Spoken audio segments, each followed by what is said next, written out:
And a diagnosis like this often brings up questions about how to prevent these kinds of illnesses. Absolutely. And with that in mind, I had a conversation today with a urologist from HCA Health One about screening for prostate cancer and treating the disease. I'm very happy Dr. Michael Ferrandino from HCA Health One joins us. Thank you for coming in to talk about this. First, I guess, what is the most misunderstood thing of prostate cancer or its risks? Well, of many of the types of cancers that we address, it is a slow-growing disease. So there is a long time from initial diagnosis to death from disease or even sometimes progression of disease.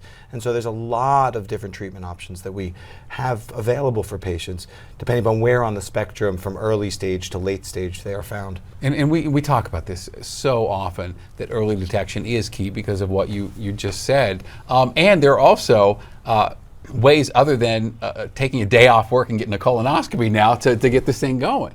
Yeah.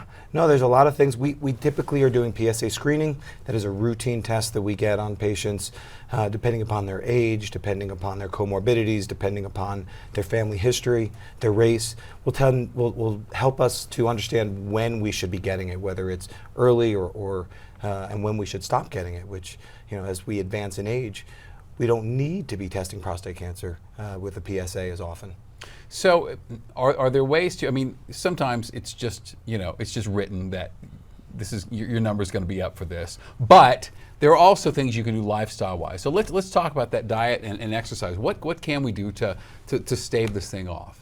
Well, there is evidence that a Mediterranean diet seems to be somewhat beneficial.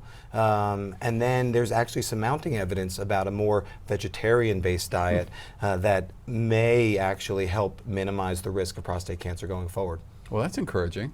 And as far as activity and exercise, stuff like that, I mean, that's good for everything, I would assume, but no doubt this is also helpful here. Well, you have to take into consideration that the majority of men with prostate cancer in the United States still wind up dying from heart disease. So as I advise the vast majority of my patients to stay cardiovascularly fit, to have a good heart-healthy diet, routine physical exercise, resistance training, and improved cardiovascular fitness is good for prostate cancer, but even more so for their heart disease. And just a couple more things. One, is 50 still the benchmark of when men should first get this test?